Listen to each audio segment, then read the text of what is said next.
The story begins in an abandoned construction place in the middle of the night. We see a boy being surrounded by a group of evil people who are armed with dangerous weapons while hanging above a cage full of zombies who are eager to eat the boy. We learn that the boy's name is Jiang Zioyong. The woman asks if life is meaningless for him now because all of his friends are dead while she asks that. The cold sweat drips all over his face, and Jiang remembers the good times he had in the past with his friends and says to himself that it is all my fault that you guys ended up like that and regrets that things went that way. Jiang gets mad and screams at the evil woman that she deserves a miserable death, and that how a person can do something like that to fellow humans. The evil woman with a satisfied face is clinging to a man with a good build, and while she does so, she says that Jiang is angry at her again.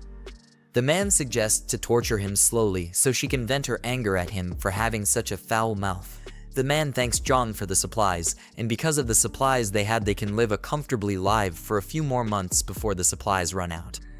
But while he does so, he clicks a button, and so because of that, Jiang falls with full force to the ground in the cage full of zombies who immediately get alerted by his presence. The zombies who are starving are running with full speed to Jiang, and once they get to Jiang, they begin to eat him alive, while we see that Jiang is coughing up blood because of the damage he is getting. Jiang thinks to himself that if he had another chance to live again, he would make better use of it, and that he would make them pay for what they did to him and his friends so that he would never experience something like that again in his life. Jiang, who wakes up again after experiencing something terrible, gets called upon by the same evil woman who betrayed him in his previous life, and while the woman screams that he didn't put her name to the house deed, he couldn't grasp the situation he is in right now because he thought to himself that he had died just a second ago. Jiang looks around and thinks to himself that could it be that I have been reborn before the time of the apocalypse and that they gave me a chain to redo life. He says that in his last life he has been deceived by Jiang. We learn that she stole the inheritance left by his parents and made him homeless, and because of that he had to sleep on the streets in the cold weather. We also learn that later that time a global catastrophe occurred, so because of that most people were turned into zombies and plunging the world into chaos. With the help of friends, he survived and built a safe zone to survive the apocalypse until it is safe to walk around again. But he couldn't have known that the deceitful Jiang pretended to be a desperate person seeking his refuge and sympathy. In the end, she betrayed him and let the enemy inside to destroy him and his friends. We move back to his house where Jiang is screaming at him while saying 400,000 yuan and not a penny less. Jiang, with a serious face expression, stays silent while looking at her. The evil woman gets angry and asks if he heard her. Jiang thinks to himself that he cannot act impulsively now, so he needs to wait when it is the right moment. The evil woman says that she will give him a week time for him to make everything right, but Jiang cuts her off and says fine, I got it, so she needs to go while pushing her to the door. This shocked the evil woman a bit and thinks to herself that when did Jiang become so assertive, and asks if he wasn't her lackey before. Jiang closes the door and turns around. But while he does so, he looks at the clock and thinks to himself that he must prepare for the impending apocalypse that is going to happen in a month's time, because if he doesn't, the same will happen like last time. Jiang gets shocked, and we see a system alert saying the apocalypse system is now active. We also see several system missions saying own a piece of land to get 10 points as system rewards for completing the mission. Jiang asks in a surprised tone what those points can be used for once he completes a mission and how he will be able to use them. We learn that there is a system store displaying different types of items which can be bought with system points he earns from mission rewards. We learn that in his previous life, he saved every penny he got to save up for the evil's woman bride price, which left him malnourished. Jiang picks up his phone and gets a message saying, "Are you full?" And he thinks to himself that the zombies will be everywhere in a month's time, so he should eat good food until that happens. We move to an expensive-looking building. We see nice-looking food on the table, and Jiang asks to himself if this is the legendary Michelin 3-star expensive takeaway. He wonders what a 300 yuan braised pork tastes like. While he puts the food in his mouth, his face expression turns into happiness after trying it. Then he screams that the food is unbelievably delicious.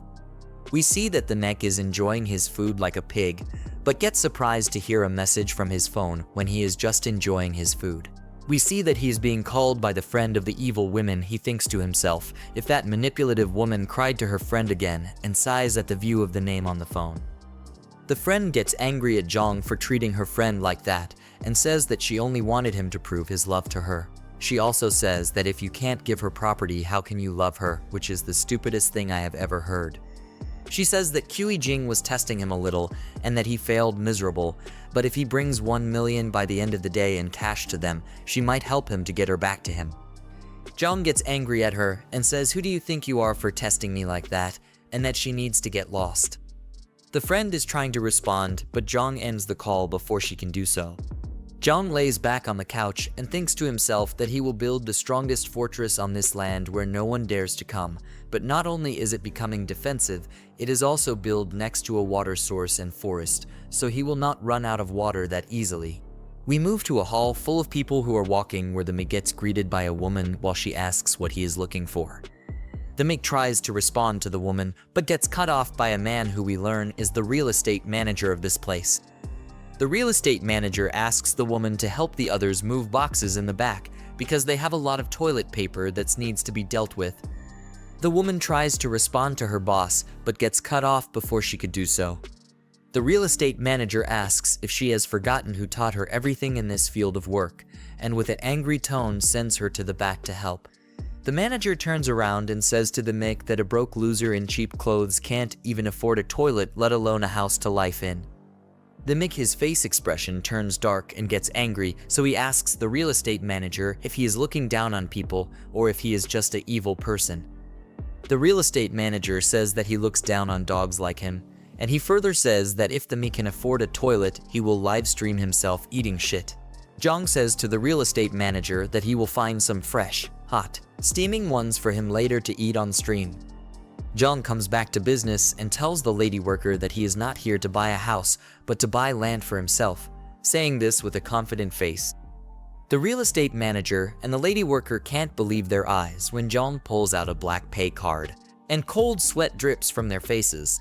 Every customer in the building is shocked beyond belief, so they are asking what Jiang means by buying land and if he knows how much money it will take to purchase a piece of land. Another customer explains that he has never seen anyone buy land so easily. They exclaim that Jiang must be a wealthy person to buy such expensive land. The lady worker still cannot believe her eyes and asks Jiang to please follow her because she will give him the best detailed introduction available. While they are walking away, the real estate manager, with an annoyed expression, says that everyone knows how to brag, but he is not capable of paying for such expensive land. Jiang takes a seat on a chair provided by the lady worker, who further explains that these are the land pieces they currently have available, so Jiang needs to look carefully at which piece of land he wishes to buy. Jiang explains that there is no need to do so, and that he will just explain what kind of requirements he needs for his land. After that, she will need to look for the land that fits his requirements. Jiang further explains his requirements, such as proximity to mountains and water, so he has a water source. He also specifies that it needs to have convenient transportation and should have large buildings on top of it. The lady worker thinks hard before she answers, but is interrupted by the real estate manager, who adds that there is a piece of land in the East District that fits Jiang's requirements. The lady worker asks in a surprised tone why he suggests the East District, as there are still unfinished factory projects there and they cannot sell such land to a client. The real estate manager becomes angry and says that this broke loser's requirements are outrageous and that he is not here to buy an expensive piece of land, but to cause trouble for them. Jiang is surprised to hear that there is a piece of land that fits his requirements and asks the lady worker for confirmation. She responds positively but further explains that there are still unfinished factory projects because the construction team leader ran off, and there is no one to finish the work in time. Jiang thinks to himself that it is a great location because it fits all of his requirements. He further says that if he puts up barbed wire, it will be easy to defend, and the unfinished factories will also save him a lot of money. Jiang tells the lady worker that he will take that piece of land and would like to make a contract now so he can pay right away. The lady worker takes the papers back from Jiang and says in a scared tone that they are sorry for offering something like that. However, after she hears his response, she gets a shocked expression on her face and asks Jiang if he really plans to buy land with unfinished projects. Jiang confirms that he does and says that someone is waiting to eat some fresh poop later, so they should hurry with the contract and down payment. While the real estate manager is sweating cold drops of sweat, A while later, we see the real estate manager holding a receipt and saying that it is impossible. He further says with a dumbfounded face that he really paid a $300,000 down payment and questions how someone can buy such expensive land with unfinished projects on it. Jiang explains to the real estate manager, who still cannot believe his eyes, that he made the down payment and that it is up to him to perform in front of the camera, so he should at least enjoy it. Having had enough, Jiang walks away, while other customers tell the real estate manager that they have turned on the live stream, so he needs to hurry up. Another customer adds that his stomach doesn't feel good, but promises that it will be fresh for him. Jiang thinks to himself that he has spent all the bride money on buying that piece of land, but now he needs to figure out how to get money to stockpile supplies for himself. As Jiang ponders, a fat man walks past him and wonders if that was indeed Jiang. The fat man continues to his destination, but is surprised to see the real estate manager being forced to eat poop after making a deal with Jiang. The real estate manager, in a state of shock, protests that he doesn't want to eat poop, but the people ignore him and keep putting the poop in his mouth. The fat man, now angry, exclaims about what the hell is happening in his absence. We then move to the evil woman, who is meticulously doing her nails. She receives a call from the fat man and answers, greeting him and asking if he remembers her. The fat man cuts her off, asking if she knew that Jiang went to the real estate company to buy an expensive piece of land. The evil woman gets upset and asks how a broke loser like Jiang could afford something so costly. The fat man explains that it was a $300,000 down payment, so he must have used the bride money. The evil woman becomes even more upset, fuming about how Jiang could use her money, but the fat man calms her down and tells her she needs to figure out what's going on with him. The evil woman says that she will expose Jiang online for using her money, and for doing so behind her back. We then return to Jiang, who thinks to himself that buying supplies and building a base requires a lot of money, and he doesn't know where he can get such an amount when he's broke. Suddenly, there's a loud bang on the door, which surprises Jiang. It turns out to be the evil woman with her friend. Jiang asks what they are doing there, but the evil woman cuts him off, accusing him of spending her money behind her back. Jiang is dumbfounded and asks what she means, but the evil woman insists that she knows everything, including how he used her bride money to buy a piece of land, and since it was her money, the land now belongs to her. Jiang becomes angry and asks if she has suddenly gone crazy. He explains that he has plenty of money while slapping her with a stack of cash.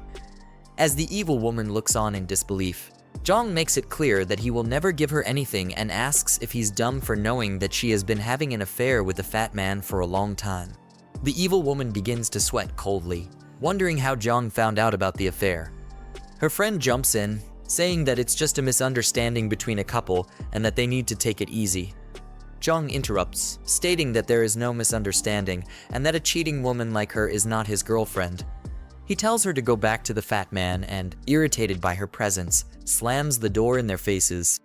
The evil woman, left outside, thinks to herself about how Jiang knows about the affair since they were very discreet when booking rooms. The evil woman and her friend start to leave, but the friend stops her and asks if Jiang told the truth about her affair with the fat man and why she didn't mention it before they confronted Jiang. The evil woman uses the excuse that they only booked a room a few times. The friend, concerned about how everything has spiraled out of control, suggests that they should go back and come up with a plan to handle Jiang. The evil woman agrees, saying that it is the only thing they can do at the moment. However, the friend thinks to herself that since the evil woman messed up with Jiang, she now has a chance to claim Jiang for herself. After all, they are good sisters, but she's not holding back. We then move back to the construction site where Jiang has bought the land. Jiang is asking a middle-aged man how long the renovations will take to complete. The middle-aged man, clearly perplexed, asks Jiang what kind of force he has offended to require such extensive renovations. Jiang explains that he doesn't need to know the details and that asking too many questions isn't helpful. He then inquires about the cost to complete the work within a month. The middle-aged man tries to explain that it's impossible to finish in a month, but is cut off by Jiang, who says that if he doesn't want to do it, he'll find someone who will.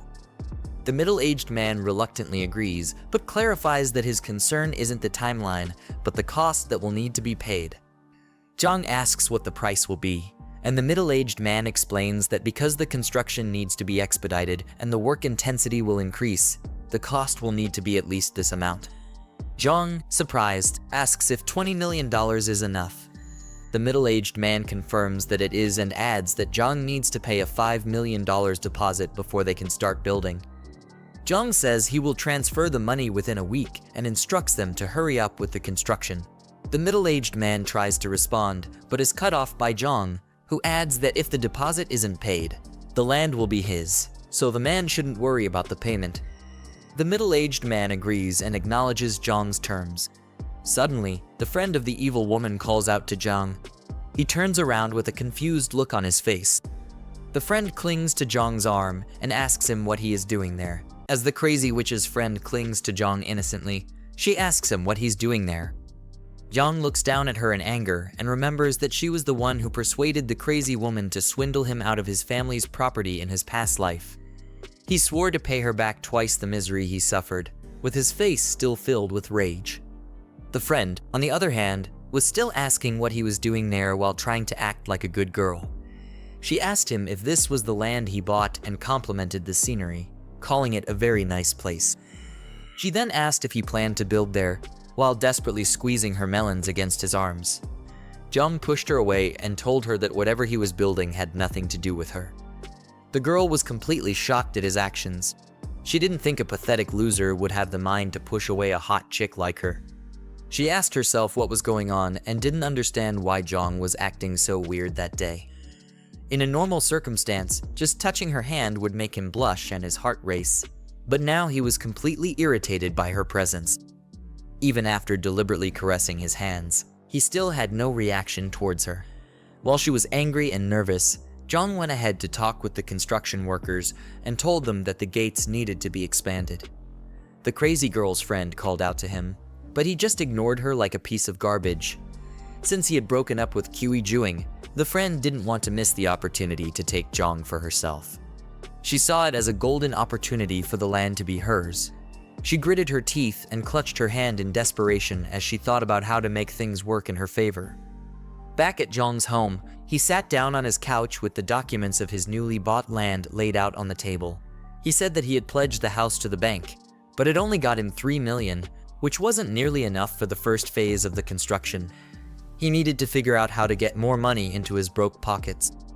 With a serious look on his face, he thought that since the apocalypse was coming soon, it wouldn't matter if he sold the house multiple times, and then concluded that he would do just that. Suddenly, he heard loud bangs at his door and a voice yelling at him to open it. As he walked to open the door, he said the voice belonged to his downstairs neighbor, Grandpa Lai. The old, rickety man was a nuisance who had some money, and he owned the first and second floors of the building where Jiang lived. Lai also wanted to buy Jiang's third floor, but the house was meant to be his matrimonial home, which was why he didn't want to sell it.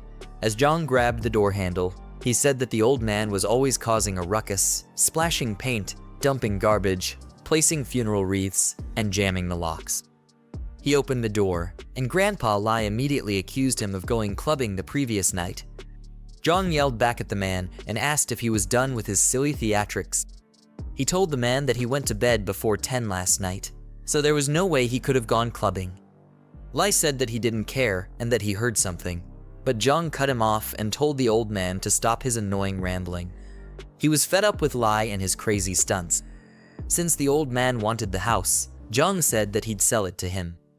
The old man was completely stunned and asked Jiang if he was really serious. Jiang looked down at the monkey-faced old man and said that he'd sell it on one condition, and Lai asked what it was. He told the old man that his new house wouldn't be ready until after 6 months, so he needed to stay there for that amount of time. Before that, the old man would have to pay him a total of $5 million for the house all at once. With that, he'd be able to pay off the loan on his new house. Lai was about to respond, but Jiang cut him off and said that if he didn't agree, then he should forget it, while slowly closing his door. Lai stopped the door, pushed his head in, and nervously said that they'd have to sign a contract to avoid any regrets. Jiang looked really irritated as he looked at the ugly old man and told him that the contract wouldn't be a problem. Of course, with a plague coming in a month's time, Jiang had successfully swindled the old fool. He closed his door and cursed the old man out, telling him to stay in his house and wait to meet his maker. Jiang began going through his phone, calculating the old man's 5 million together with the 3 million loan, which came to a total of 8 million. The system popped up and showed that he had completed the first task of owning a piece of land. With that, he claimed the system's reward. The next day, he went into the city to complete the next task, which was to get a year's worth of supplies. He breezed through the shopping mall, collecting many items that could be useful to him. The people there thought he was deranged, and some even said the foolish boy should be avoided. They all stood and watched him as he filled numerous carts with supplies that would last him a year. They didn't understand what he was going to do with all that stuff, and some of them even called him a pathetic idiot who believed in doomsday rumors. Jiang wasn't bothered by their comments because he already knew what was coming. By the time he had gathered all the items, the task was completed, and the system rewarded him with 10 points. As he looked through the system's store, he thought about how enhancing attributes would be useful during the apocalypse, but he was too broke for that.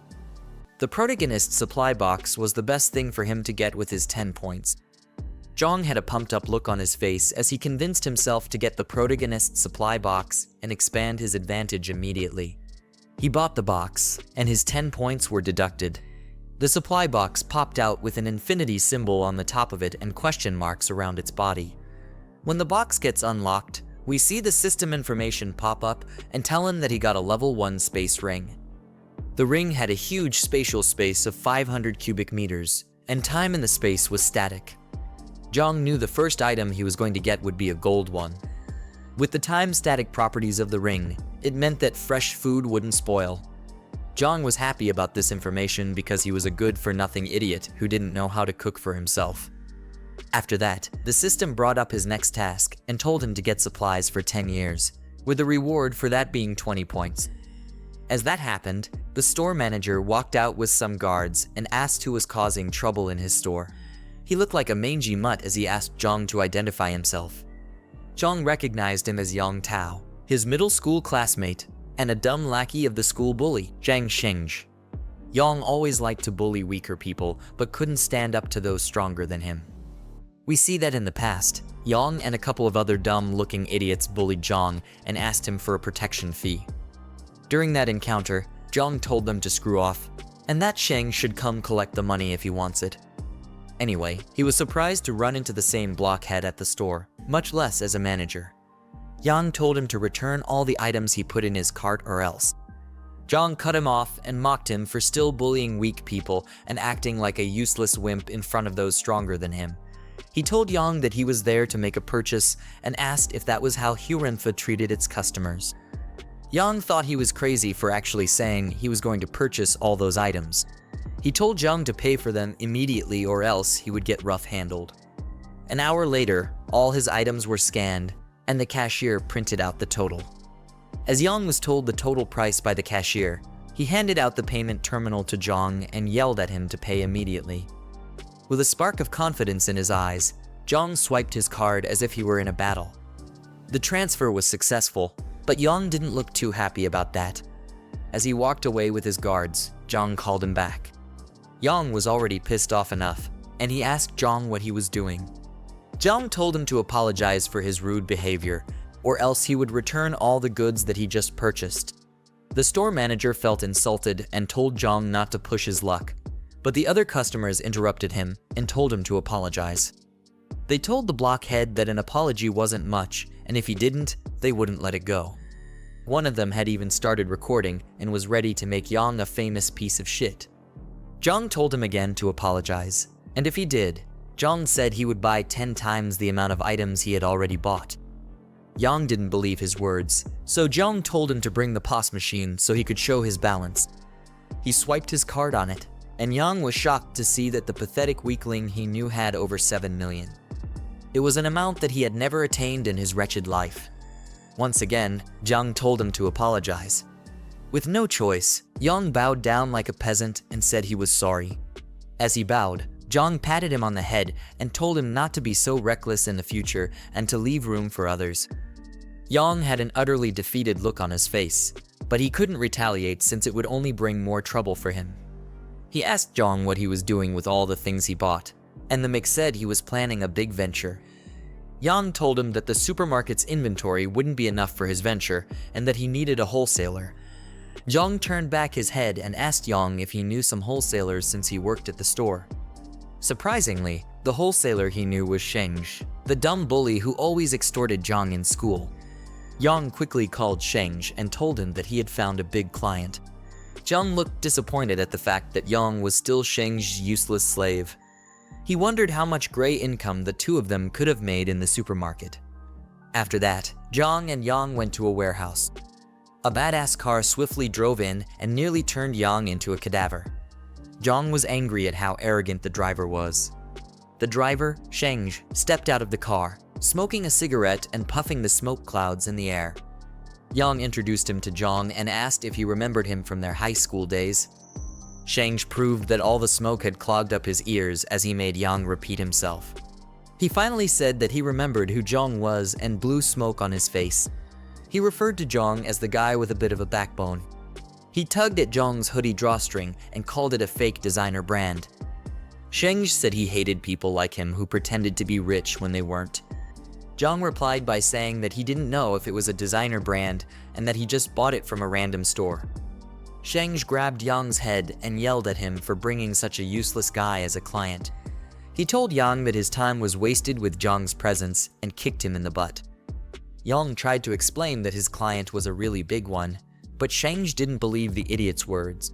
He said that he could tell who was rich, and he wasn't because he had been in the business for many years. But it was obvious that his brain and eyes were also clogged up from his rubbish cigarettes. Jiang felt his aura wasn't working and said that he couldn't intimate illiterates like Sheng, who looked down on people. Sheng arrogantly grabbed him by the collar and told him to repeat what he just said.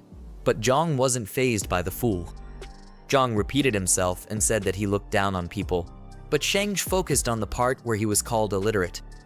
Jiang took it that he didn't mind being told that he looked down on people. Jiang then tried to calm down the situation and said that Sheng's sore spot was when people called him illiterate because he really was one, and he hated being called that the most. Sheng kicked him to the side like a trash can and told him to shut up since he could talk so well. Then he threatened Jiang by saying that he wouldn't leave there standing if he didn't buy a truckload of goods. Jiang whipped out his phone and told the dumb bully to stop tugging on his collar and show him the account he was going to pay to. Seconds later, he wired $1 million to Sheng, who was surprised to see such an amount of money. He looked completely baffled as he read the transfer details on his phone. Jiang let him know that there was no other reason for him to be there. He said he was going to buy $5 million worth of goods. Then he told Sheng to load up the truck with the rest, and he would pay the balance when the goods were ready. Sheng asked him what kind of goods he wanted, and he replied, saying it was rice, salt, and basically anything that was edible or drinkable. He wanted it all. Then Sheng, with a sly smile on his face, told Jiang to follow him. Unknown to Jiang, Sheng planned to give him a batch of food that was nearly expired. They went into the warehouse, where it was filled with barrels and crates of different kinds of supplies. Sheng offered to give him a 10% discount if he took the whole batch. He was going to stoop to any level to get the goods off his hands. Jiang told him it would depend on the quality of the goods as he walked towards the crates. He got to one of the crates, picked up a brown bag, and began to analyze the item. Looking closely at it, he told Sheng that everything was nearly expired, except for the outermost layer. Jiang called him a shrewd man for trying to set him up like that. Sheng was surprised that he was able to figure it out. Caught between a rock and a hard place, he then offered Jiang a 50% discount. Jiang told him that there was no need because he was only using the $5 million to buy the best quality goods. He then said that he had other plans for the expired goods, and Sheng wondered what this crazy guy was talking about. Jiang was going to take the nearly expired goods at the 50% discount, but the payment would arrive a month later. Sheng asked what would happen if the goods expired, and he didn't get his payment, but Jiang assured him that he would mortgage his house to him if that happened. Sheng was still curious as to why someone would buy that many nearly expired goods. He asked Jiang what his channel was, to which Jiang replied that the channel was himself. Jiang told him that even expired goods would be worth a fortune in a few days, as he tapped Sheng's shoulder. A cold sweat ran down Sheng's face, and he looked like he had already shit on himself. With a shaky voice, he asked Jiang what he meant. But Jiang told him to stop asking questions and just deliver the goods, and that he would send him the address later. Jiang suddenly got a call, and the voice over the phone asked if he was selling his second-hand house. As he left to take the call, he told Sheng that he had other matters to attend to and that he should take care of the food. He then walked out of the warehouse. Yang, who had been a complete nuisance, asked Sheng if he had scammed him. But Sheng wondered how Jiang was doing so well since his family was short of anything special.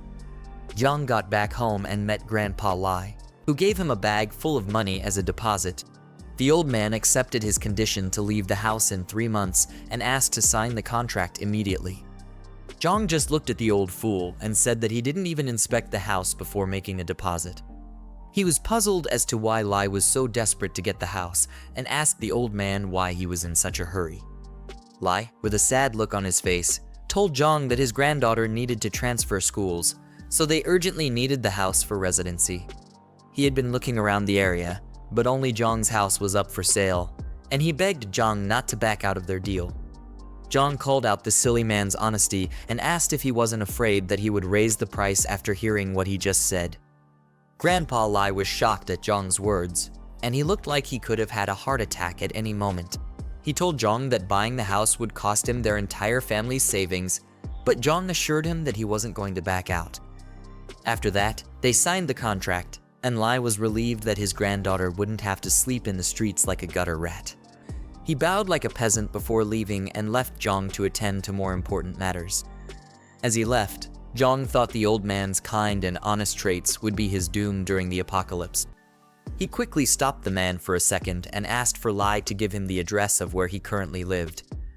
The next day, Jiang returned to the construction site to see how his new place was coming along. As he got there, the construction manager asked for the second batch of funds like a hungry ingrate, but Jiang told him that he would transfer the funds soon. The construction manager showed him around the place as they walked inside the building and said that it was between 70 and 80% complete. They stood under the reinforced doors and walls, and he assured Jiang that they were absolutely safe. Jiang asked about the warehouse and was told that it had already been cleaned up and was ready to be used. With that information, he called Sheng with a happy look on his face and told the dumb bully to bring the goods. Moments later, workers began to fill up the warehouse with boxes of supplies. They happily did their work because their boss was paying each person a lot of money. They were a bunch of broke fools, and they needed some way to sustain themselves in their miserable lives, which was about to be cut short by the apocalypse. They commented on how the place looked like a shelter and said that rich people really valued their lives. Jiang directed them and told them to make sure that the perishable goods were stored separately. After a work-filled day, the underpaid interns started leaving the warehouse when night came. As they left, Jiang stood in front of his tower of supplies and was happy to be done with that task. The system showed that he completed the task of acquiring 10 years' worth of supplies and rewarded him with 20 points. As Jiang looked through the system's store, he noticed that there was a new box item there. It was a box that would give him an awakening ability. Jiang was happy at the fact that he would be able to gain abilities before the dawn of the apocalypse since he was a good-for-nothing weakling. He quickly purchased the box, and it gave him the ability known as the Mind's Eye. It would help to detect if another party was hostile or had harmful intentions. Jiang said that it was one of the most useful abilities in the early days of the apocalypse. He would easily be able to tell friends from foe and deal with them accordingly. After that, the system popped his next mission, which was to arm himself. Jiang had a mischievous look on his face as he said that was what he had in mind. It was nighttime at the market, and all sorts of vendors and customers could be seen prancing about, looking for the next best rare item to purchase. For a bunch of fools who were clueless about the apocalypse, everyone there seemed to be eager to get something important. Jiang walked through the streets of the market as he listened to the idle chatter of everyone around.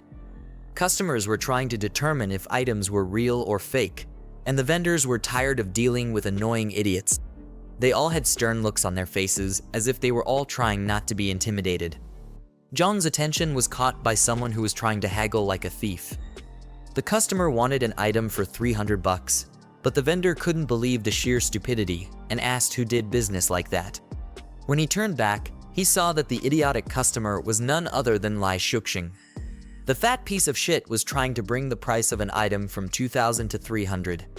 He threatened to leave if the vendor wasn't going to sell it to him at that price. The vendor, trying his best not to punch the idiotic fool in the throat, was trying to calm things down so that they could come to an agreeable price. Eventually, he agreed to sell it to Shuxing at that ridiculous price, just to get him to stop yelling. One of the random people on the streets looked at the vendor as if he were a complete noob who had no spine to stand his ground. Jiang was curious as to why Shuxing was buying fake bracelets on the black market. For someone who likes to brag a lot, Shuxing was nothing but a cheapskate and a silly one at that. He called his crazy ex-girlfriend, Kiwi Jing, a fool for falling for a scam. The way he stared at Shuxing showed that he was irritated by the guy's presence. He went back to looking for more items and saw a display of fine swords and machetes. Each blade looked like it could take anyone's head off with ease, but it wasn't just him who stared at the blades with such intent. There were other people passing by who seemed to like slicing and dicing things. Jiang smiled and was happy that he found what he was looking for. He met with the vendor and began examining the blades. With the way he held one of the blades, you'd think this nincompoop actually had experience as a swordsman. Jiang asked the vendor if he had any hard stuff there, and by hard stuff, I'm pretty sure he wasn't talking about their sausages. Anyway, the vendor didn't want to waste time with a loser like Jiang, so he showed the knife sharpener to him and told him to get to work if he wanted something hard. The vendor said that he could also buy a baton if he was too lazy to sharpen the blade himself. Jiang, with a mean look on his face, still insisted that it wasn't hard enough and he needed something harder. Yeah, this whole conversation was getting really sus. The vendor felt annoyed by Jiang's words and questioned if he was there to cause trouble. He had a camouflage jacket on, which gave the impression that he was a veteran who was skilled in taking care of wastes like Jiang. His facial expression changed when he suddenly got a credit alert on his phone. Jiang had transferred a substantial amount of money to the vendor, and this calmed him down. The vendor was shocked to see how much an ugly kid sent to him, and he couldn't believe it. Jiang, with a happy expression, showed that it was he who transferred the money and told the vendor to pipe down. He was serious about getting something hard to satisfy himself. You know what I mean? After that, the vendor told his assistant, Xiaoxiang, to watch the stall, while he directed Jiang to somewhere private where he could get the hard stuff he'd been craving. He said that talking outside was inconvenient and pointed the way to Jiang. Rather than a warehouse, they went to what looked like a casual person's home. I guess he was serious about giving Jiang that hard stuff. I'm just joking. When they got inside the building, the vendor showed him different kinds of homemade guns enough to at least kill chickens, and they were quite cheap too. The ammo and gunpowder were also cheap, but Jiang said it still wasn't good enough for him. At this point, the vendor thought Jiang was just an annoying crackhead. The look on his face said he was tired of dealing with such an annoying customer. He then showed Jiang a replica revolver, and its performance was almost the same as an active duty handgun. Regardless, it was still stupidly cheap. It was obvious he was trying to sell cheap stuff and keep a huge amount of change for himself. Jiang was furious as he looked down on the vendor and told him that it still wasn't acceptable. He had paid the vendor a lot of money, so all this cheap stuff only got him irritated and upset. He told the vendor that the 200,000 that was sent was just a prepayment. The vendor thought this sick kid had lost his mind, but Jiang, with a stone look on his face, said he was buying weapons worth 2 million. What kind of apocalypse could this loser possibly be preparing for? The vendor had to ask what he did for a living because no normal person would come to purchase that much heavy weaponry. He was probably scared for his meager life as well and didn't want to get on Jiang's bad side. Jiang basically threw his question aside, saying that it was his subordinates who usually handled trivial matters and the vendor didn't need to ask many questions. Seeing how serious Jiang was, the vendor went to lock the doors and close the windows to make sure no one could see or hear them. Luckily, Jiang didn't get defiled after that.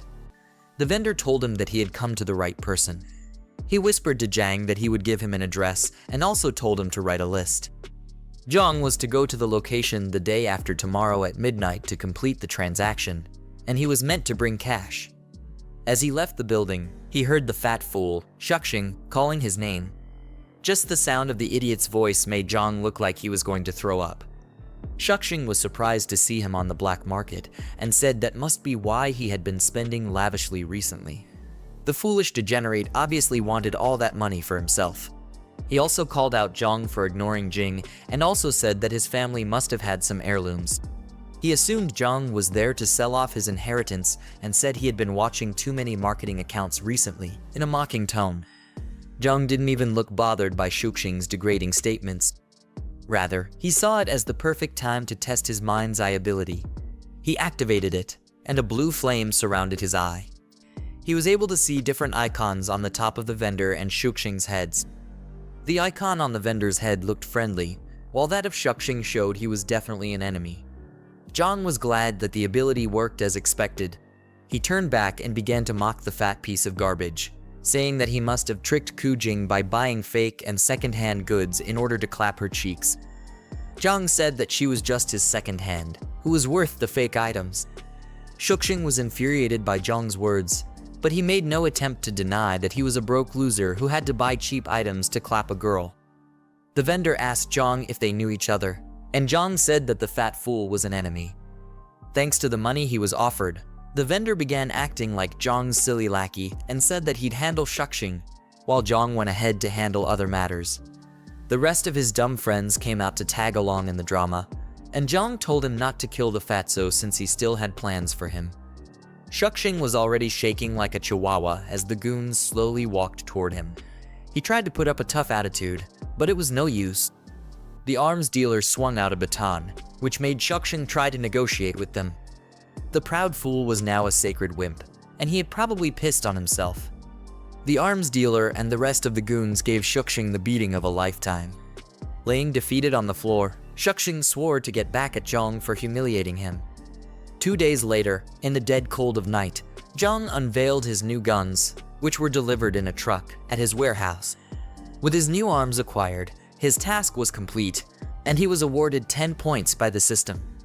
As a bonus reward, he was also given 2 physical enhancement potions. Rather than an actual potion, it was basically just a syringe, which meant that the system was obviously forcing this guy to do drugs. Anyway, Jiang noticed that the potion's effectiveness was as good as the one in the store.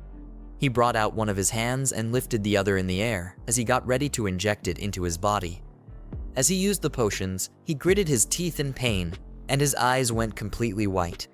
It was either he was feeling ecstatic like a junkie who just got his daily dose, or this idiot was about to die. Luckily, his second chance at life wasn't about to be wasted so easily. According to him, the average adult male had a strength of 5, but with the added 2 points from the potion, he got a 40% increase. He rolled up his fists as if trying to get a good feel of his new strength, but he still looked like the same old useless loser.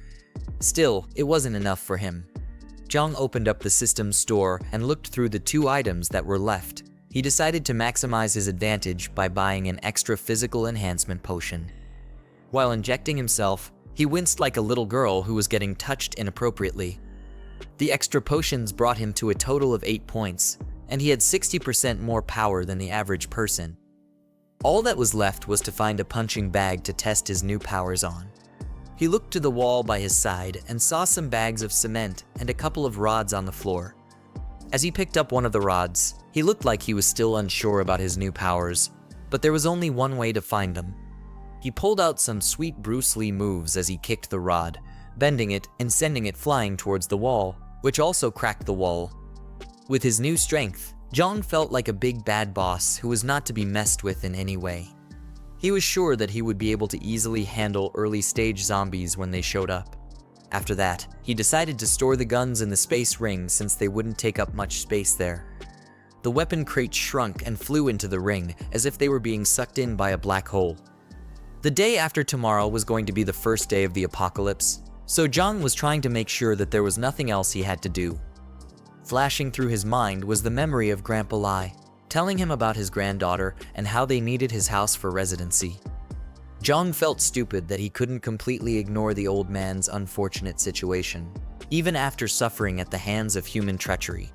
He decided to send the man some essential supplies for the apocalypse, but it was up to the old fool to survive or become a tombstone.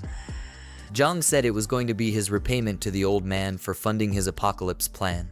The next day, a black car pulled into what looked like an abandoned neighborhood. Jiang stepped out of the car and said that whoever was going to look for this filthy slum definitely needed some kind of GPS. He had to walk all the way to the top floor where Grandpa Lai was staying so that he could deliver the supplies. From the looks of it, the old man was a broke fool, and Jiang said he had a screw loose in his head for living in such a cheap place. Before knocking on the door, he remembered to take out the supplies from the space ring first, so he wouldn't have to get into a long explanation with the old man. After setting out all the boxes, he knocked on the door, and Lai crawled with his rickety legs to open it. As he opened the door, he already started saying that he would pay his rent by next Monday, but he had no idea who he was talking to at first. It was obvious that there were barely any working brain cells left in the man's head. Seconds later, his eyes sparked open, and he recognized that the person in front of him was Jiang. He was even more surprised to see the huge number of boxes that surrounded Jiang. It's as if his eyes finally started working well, and he asked Jiang what all the boxes were for. Jiang said he'd explain later and asked the man to help move all the boxes into his home. They had to be discreet about it so that the nosy neighbors wouldn't think they were doing something illegal. Jiang ended up doing most of the moving because the old man was an incompetent piece of garbage. Lai wished he was like the young folk because of how much stamina they had. He said young folk like Jiang could move so much stuff in one go without being out of breath. But I'm pretty sure moving just one box nearly sent him 6 feet under. When they were done, check the room and the door to make sure it was sturdy enough. While he was still looking around, he told Lai to listen well to what he was about to say. The old man's eyes and memory were barely working well. He was definitely expecting too much if thought that Lai's ears would be working normally. Jiang told Lai that he should use the supplies wisely and that they would last him for half a year. Then a picture caught his attention, while the old man was telling Jiang to keep the supplies in his room because they would be moving in soon. Jiang didn't even pay any attention to the old man's words. He had given him the supplies, so if the old man wanted to continue being a fool, Jiang wasn't going to be bothered. The photo that caught his attention showed Grandpa Lai and a very beautiful, brown-haired young lady. He immediately recognized the pretty girl as Shanshan, probably one of the girls he had clapped in his previous life. Jiang didn't think she'd be the crazy old man's granddaughter. He asked Lai if his granddaughter was named Meng Shanshan, and Lai was surprised that he knew who his granddaughter was. He asked Jiang how he knew, considering that he had never mentioned her name to him before. Jiang's face suddenly turned very cold and serious as he asked Lai where Shanshan was. Now that his hot chick was in the picture, he couldn't possibly abandon her and her grandfather. Lai told him that she was still studying back in their hometown, but once they were able to move into Jiang's house, she would come around. In a flashback, we see Jiang and Shanshan sitting together, while she puts her head down and cries like an annoying brat. She complained about being the one who caused trouble for her grandfather. Jiang had a sad look on his face as the scenes flashed through his mind. He remembered that in his past life, Shanshan said her grandfather risked his life to rescue her from the captured high school. The old man was able to save her, but he met his maker afterward. With that in mind, Jiang swore to make it up to her so the same events wouldn't be repeated. He was determined to survive and make babies with her this time around. He told Grandpa Lai that he couldn't move houses anymore. Lai had a shocked expression and probably thought that Jiang had completely lost his mind. He thought Jiang was going to change his mind and begged the boy to reconsider his decision. But Jiang told him that the world was going to fall into ruin the next day and humans were going to be plunged into a cesspit of suffering. The house and his granddaughter's school status weren't going to matter in the face of all this. The old man was confused by Jiang's words. He had a perplexed look on his face, thinking that Jiang was probably the one with dead brain cells. Either that or the boy was mentally disturbed. Jiang told him to guide them to the school where Shanshan was so that they could pick her up, and he would have a new place arranged for them. The only expression that ran through Lai's face was confusion and fear. He told Jiang that he sounded like a deranged idiot, and that he had no idea what Jiang was talking about. This wasn't making things easy for Jiang. He needed to look for a way to explain things to the stupid old man, but he was too old to understand anything, and they were running out of time. He had a very worried expression on his face as he thought about how to handle this. He began to explain the concept of hunger to the old man, something the broke fool should have been quite experienced with. Jiang explained how miserable and terrible the people in the famine era would be. Grandpa Lai didn't understand how such a tragedy could befall those in such a peaceful and prosperous world. He didn't believe such a thing would be possible in their time. With no other choice, Jiang pulled out his ring and sucked all the supplies back into the spatial dimension. The old man was frightened as this happened, and he didn't even know what to say. In the blink of an eye, all the items were gone from the room.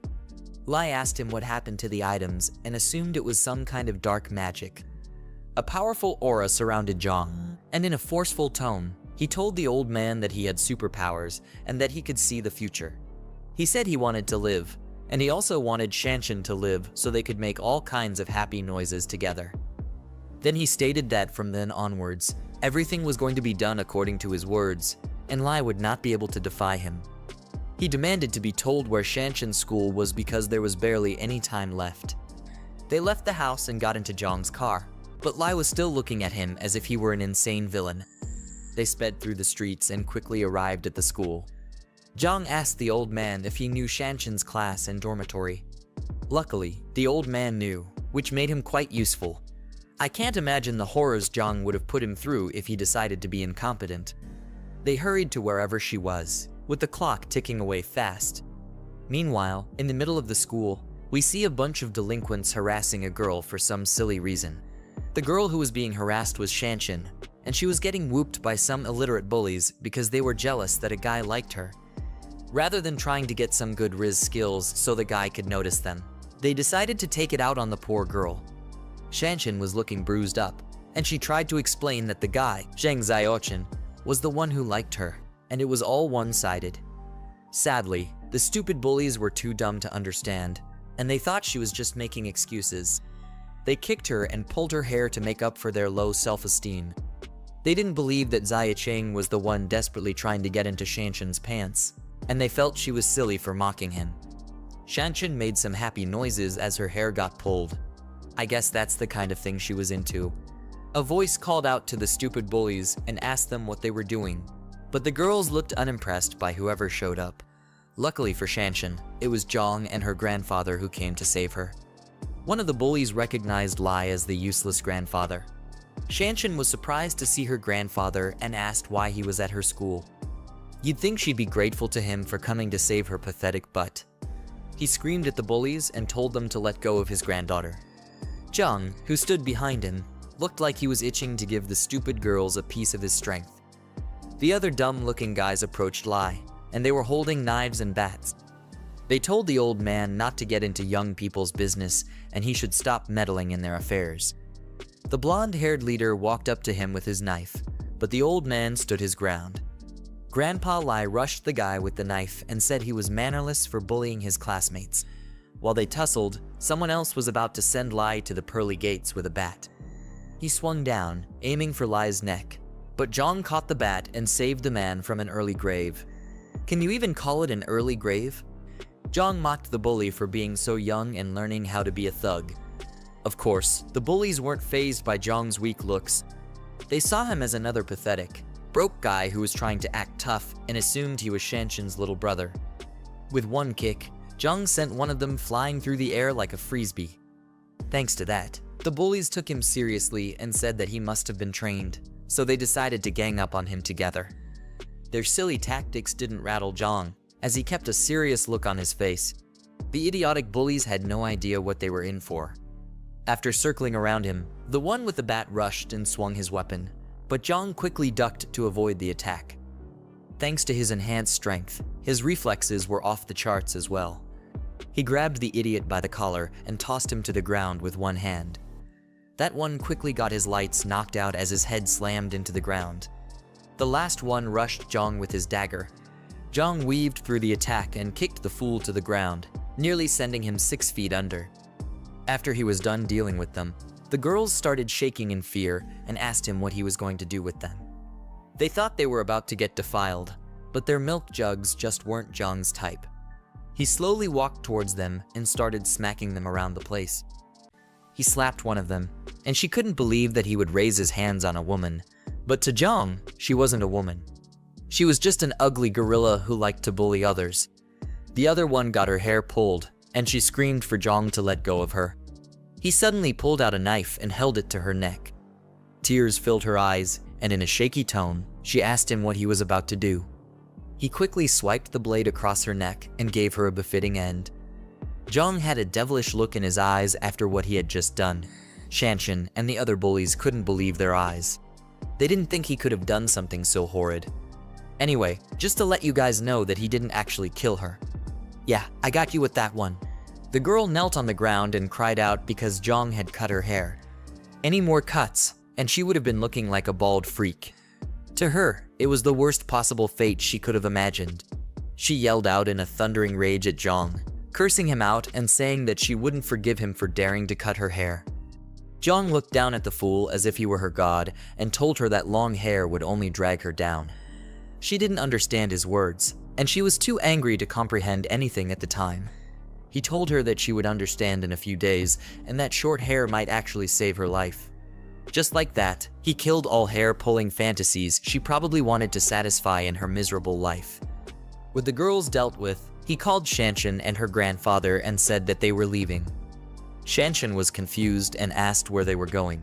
Moments later, they got into the car and left. In the car, Shanshan was shocked to hear that she wouldn't be going to school anymore.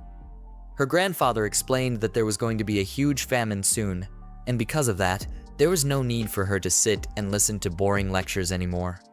They had to do their best to survive. While Shanshan was trying to understand Lai's crazy words, Jiang had a sly smirk on his face as he drove. He was most likely happy that he had secured someone he could feed his chocolate to, and he couldn't get the fantasies out of his head. On the other hand, Shanshan told Lai that he shouldn't be listening to scam calls because she thought the old man had completely lost his mind. Considering his age, she wouldn't be wrong. She argued with him and asked how much he got scammed for, and Lai tried to explain that he was telling the truth. While the two continued arguing, Jiang was just happy to have Shanshan and promised himself to protect her this time around. Then he butted into their conversation and told Shanshan that he was the one who informed her grandfather about the famine and it wasn't a scam. She was just surprised that the idiot could actually talk. Then she nervously asked who he was. Jiang introduced himself and told her that she could call him Brother Yang. Shanshan then thanked him for dealing with the bully, Sun Y, and teaching her silly bunch of stupid lackeys a lesson. Jiang told her not to worry about the fools because they barely had many days left in their useless lives.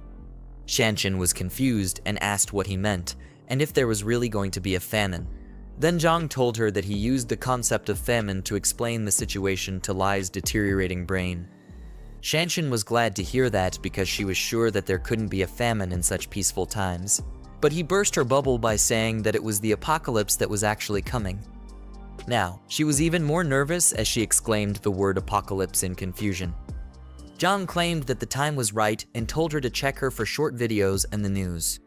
He said if nothing unexpected happens, she should start seeing signs of the situation. Shanshan quickly picked up her phone and came across the news of someone with rabies who was biting others like a mad dog.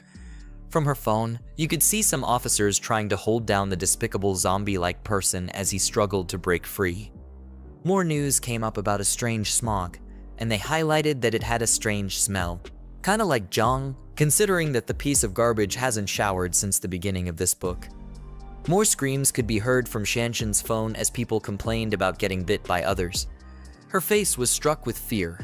She couldn't believe the horrific events that had started to take place and thought it must have been a dream. She was completely shocked to hear Jiang say that these were all expected events and that they were signs of the beginning of the apocalypse. This idiotic girl still stupidly asked if there was really an apocalypse, even after seeing the signs on her phone. I guess stupidity runs in her family. The next day was going to be the first day of the apocalypse, and the toxic smog would cover several provinces, including Province B. The unknown toxic smog was going to affect all living creatures, and chaos would be slowly unleashed in the world. Slowly, a significant portion of humans would be turned into repulsive, brain-dead zombies, and everything would fall into ruin. People would try to run for their meager lives, but their efforts would be completely useless. Eventually, the zombies would catch up to them and turn them into a McDonald's Happy Meal, eventually turning the innocents into filthy zombies as well. Jiang said that Shanshan should obviously know what zombies were. She obviously did. But the whole story was still too unbelievable for her. Being popped out of school to being told about an apocalypse was the last thing she expected in her life. While they were stuck in a traffic jam, Jiang told her that she would believe everything in the coming weeks. By then, she would cling onto his sausage like a desperate ex-girlfriend because he would be her only saving grace. Jiang was pissed about the traffic jam and noticed that even the emergency lane was stuck as well. Grandpa Lai was worried, so he asked Jiang what they would do if the zombies caught up to them in the traffic jam. But Jiang said that it wasn't that urgent yet. But he started to think about it and the possibility of a small outbreak occurring while they were trapped there. While he was thinking about it, some crackhead driver tried to cut in front of his car. Jiang blocked him but suddenly slammed the brakes, nearly sending the old man and Shanshan flying through the windshield. Jiang was angry that the reckless driver was trying to cut into the emergency lane without a turn signal. He wasn't going to let the idiot get away with such tomfoolery, so he started driving like Vin Diesel in the Fast and Furious movies. The car kept trying to cut into the lane, but Jiang wasn't about that life. The stupid driver pulled up beside him and started yelling and cursing him out, but Jiang ignored the foolish ingrate. Lai tried to advise Jiang to let it go because the idiot looked like a rich and powerful person, but Jiang was ready for the worst. If the driver eventually wanted to step out and cause trouble, he was ready to beat him to a pulp. The traffic was over, and the cars finally started moving after being stuck for almost an hour. Shanshan noticed the reckless driver from before was still trying to cut in front of them, and she told Jiang to watch out for the fool. At this point, Jiang was enraged, and he was ready to send the idiot to the deepest depths of hell. The two of them got into a crazy road rage, and Lai begged Jiang not to stoop to such a foolish level. With the apocalypse already approaching, Jiang wasn't bothered about traffic rules anymore. He said that there was no need to be lenient with a stupid, reckless driver. He eventually broke free, causing the driver to nearly crash by the side of the road. The ugly fool got out of his car, cursed him out, and called the police, telling them to find the plate number of Jiang's car.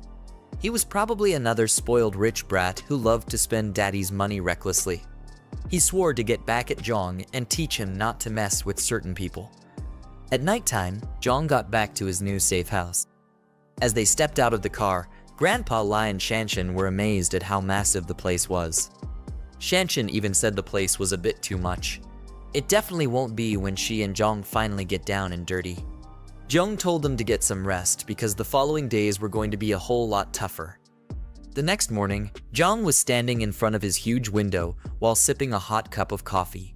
Shanshan stepped out of her room, yawning and stretching, while stating that it had been so long she slept so well. She finally didn't have to wake up like she was at a boot camp and get ready for morning classes. Jiang looked glad that she was able to rest well. I guess he couldn't satisfy his urges yet since her grandfather was still with them.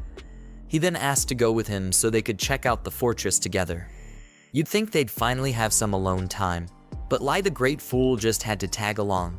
As they took a tour of the place, Jiang told them that the walls were made of reinforced concrete and the remote-controlled gate was also made of pure steel. The only way to break through was with heavy weapons, so neither zombies nor regular humans could easily get in. He reminded them that without his permission, no other person was allowed into the fortress except the three of them. Shanshan asked whether they were going to let survivors who made it to the fortress just die like a bunch of wastes. He ignored her question and told her to follow him like a lost puppy. He explained how people's true intentions would be unpredictable during the apocalypse. Being too kind would get them swindled, and humanity's dark side would fully show itself when the events begin to unfold. They walked to the back of the building and came to a place he called the buffer zone. They were shocked at how huge the place was. We could see some lined up crates and a small building that was to serve as a shelter. Jiang told them that if survivors came while he was away, the buffer zone could provide them with temporary shelter, but they would not be allowed into the fortress until he returned. Next up, he said he would take them to the food storage, which was the most important thing in an apocalypse. If they weren't able to find food, Jiang and Shanshan might have to start eating themselves, not in the way your dirty mind was thinking about. He said he'd show them the areas of food that would be distributed sparingly. As he led them into the food warehouse, he suddenly stopped to look back at them. He activated his mind's eye ability to make sure that Lai and Shanshan were truly on his side. The two of them looked confused because they didn't understand what he was doing. Jiang saw two happy emojis at the top of their heads and figured it was a sign of trust. It was his first time seeing it, which meant that the old man and his granddaughter completely trusted him with their lives. Jiang brought out a weapon crate from his ring and told them that weapons were the most important thing during an apocalypse. Isn't it supposed to be food? Anyway, he told them to make sure to keep it under their control and not let it fall into enemy hands. The two of them were shocked as they picked up a shotgun and a crossbow. It was as if they had slowly started realizing how serious things were. Lai, with a stupidly dumb look on his face, agreed to keep the weapons under control. With that done, the system popped up and showed Jiang that he had completed the task, which was to reunite with Shanshan. It then told him to find and rescue his former companion, Jiang Kai. Jiang was shocked to see that the system was trying to bring him and his comrades back together. As they stood by a huge glass window, he saw a huge arrow pointing him in the direction of where Kai was. It proved to be very helpful because he was really worried about how to find his comrades. While he ran out, he told Shanshan and Lai to remember everything he had told them and not to violate his instructions. Shanshan asked where he was rushing out to, and he said to recruit more people to strengthen their team.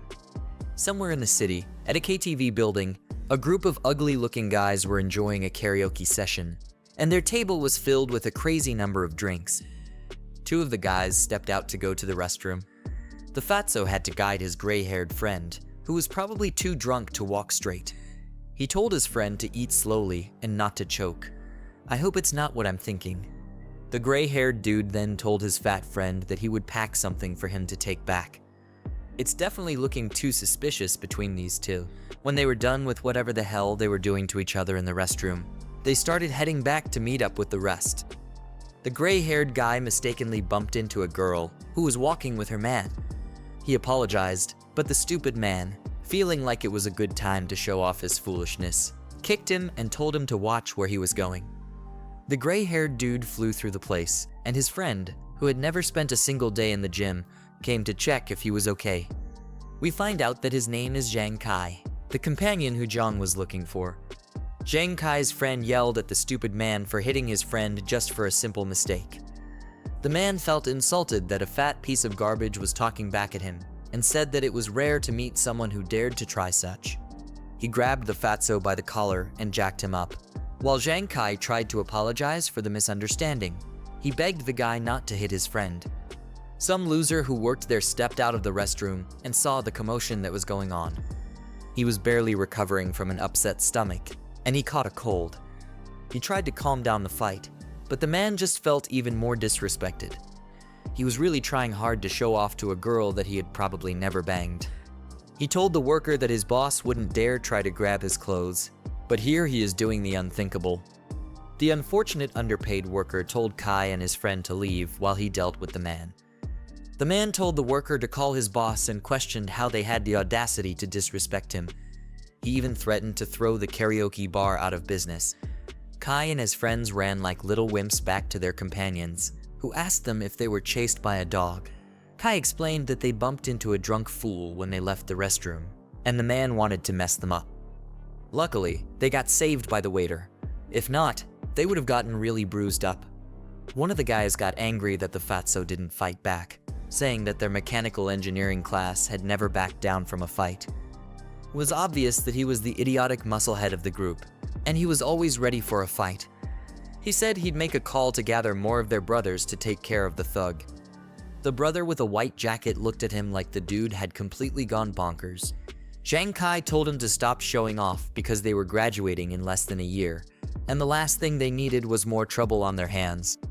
He told them to enjoy the music and keep dancing.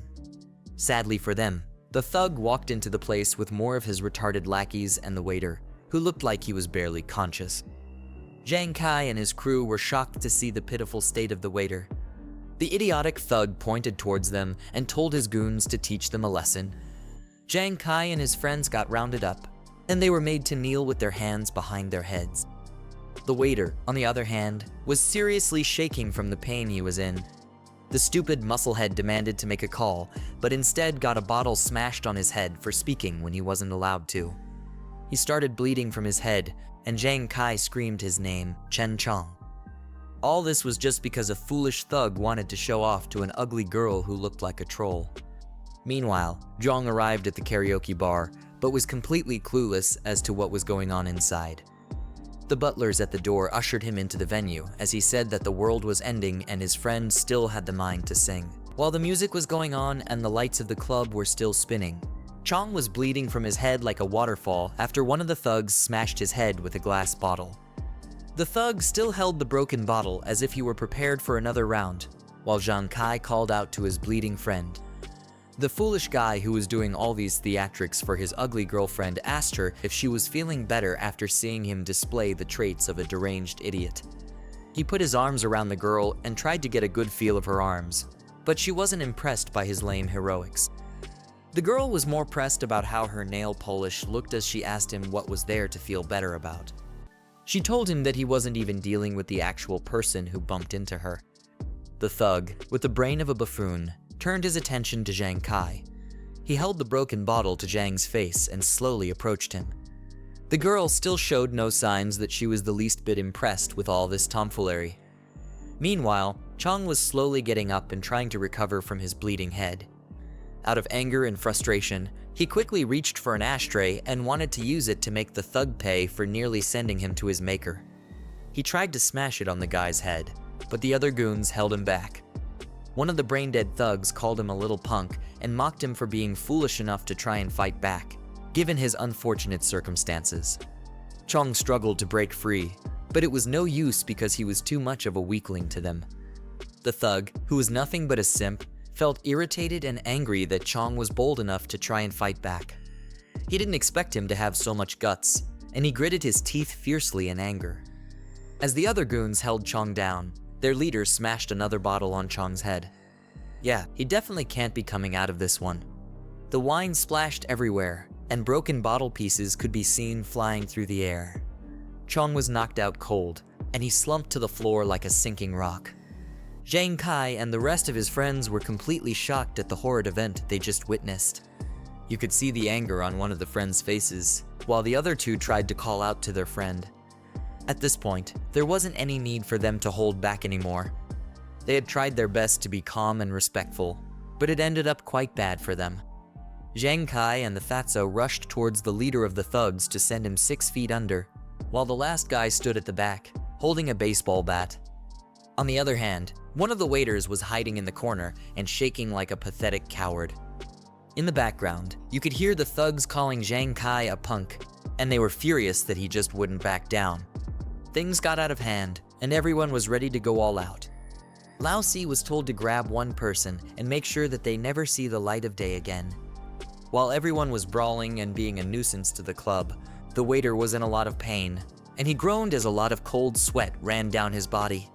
His body was shaking a lot, and you could see some purple veins pop out from his back and his forehead. It was like he was slowly having a bad mutation of the Hulk. At the same time, Jiang Kai was dishing out knuckle sandwiches to all the idiots who tried to mess with him and his friends. He swung hard at one of the goons, but the guy was quick enough to dodge, while another person was coming at him from behind. The waiter, who was shaking like a junkie earlier, now looked completely possessed, with blood dripping from his eyes. His eyes had gone completely white, he was sweating profusely, and he was drooling like a hungry beast. As he looked at the bunch of fools who were fighting, all that ran through his mind was how good they would taste once he got a bite. He roared out like a filthy beast and rushed to join the fray. Whatever caused him to mutate made him run at an inhuman speed, but it was probably at the cost of whatever was left of his brain. The waiter, who was now a mindless zombie, quickly grabbed one of the thugs and forcefully held onto him. The thug tried to break free, but the zombie displayed a terrifying level of inhuman strength. The filthy thing quickly took a bite of the thug, who was now in agonizing pain. The dumb girl, who was the cause of all this mayhem, screamed in shock as she saw the zombie take a large bite out of the guy. The thug called the waiter a dog and tried to get him to let go, but it was hopeless for him. He then called out to his guys so that they could help him. A man who was watching the whole thing couldn't believe his eyes. It was as if he had been thrown into those horror movies, and he was the side character who was completely useless. All he could do was put his hands behind his head. He opened his mouth wide and screamed, hoping for it to all be a dream. Meanwhile, the thugs were trying to hold down the zombie, but his crazy strength left them shocked. They still had yet to clock that they weren't dealing with an average human being. The zombie let go of the person he was clinging to before and went ahead to bite the other unfortunate soul. The guy called him a good-for-nothing and was surprised to see that he was really acting like a deranged dog. As the thug struggled to break free, the zombie knocked him down to the ground, while his teeth were still firmly planted into his arms. The thug was baffled at how insane the zombie's strength was because his arm was about to be completely ripped off. As the struggle continued, a hand suddenly popped out and grabbed the neck of the zombie from behind. As the person lifted the zombie into the air, we saw that it was Jiang performing such crazy feats with his physical enhancements. Everyone else in the room was surprised that he could lift up a fellow human with such ease, and even with one hand. Jiang slowly squeezed the zombie's neck, and his face didn't look too happy about what was going on. With blazing anger, he smashed the zombie onto the glass wall and held his face to it so that the shards could cut him up slowly. Then he turned to the rest of the idiots who had been causing a ruckus and told them to stop. Everyone else there was still freaked out by Jiang's crazy strength. The man who was a snack for the zombie looked beyond frightened as he looked up at Jiang. He said that the deranged zombie was as strong as a bully, but he didn't understand how Jiang was able to pin him to the wall with one hand. It was as if he was also angry at himself for being a pitiful weakling. The stupid thug leader screamed out and asked Jiang who he was. Rather than thank the protagonist for saving their miserable lives, this brickhead thought it was wise to yell and act like he had some use. The other pathetic goon beside him was in a lot of pain because the zombie had taken a chunk of his shoulder for dinner, and it looked like the wound had become infected. Jiang ignored the idiot's question and turned to Zhang Kai. He wanted to make sure that his friend had been bitten by the monster and also make sure that he was alright. Zhang Kai told Jiang that he was fine, but with a perplexed look on his face, he asked Jiang why he was worried about him being bitten. Jiang ignored that foolish question as well and, with a mean look, told his friend to come with him. There wasn't any time to waste, and he needed to assemble his past comrades as fast as possible. While Zhang Kai stood up to go, that idiotic simp pulled him back and said that they weren't done. A literal zombie just wreaked havoc in their midst, and his men were severely wounded, but he was more bothered about how much he had to impress some ugly girl, who he had probably never laid before. Anyway, as he was being stupid, one of his goons, who got bit on his shoulder, suddenly started coughing and complaining about his spinning head. His boss asked him what was wrong, and he thought it was just a cold, but he was about to find out how his foolishness would be the end of him. Jiang had a look on his face that said he already figured out what was happening to the thug. He wasn't fazed at all, but just kept his composure and waited for the worst to happen. The purple veins began to break out of the thug's neck and head. He gritted his teeth in pain and held onto his wound, but it was already too late for him.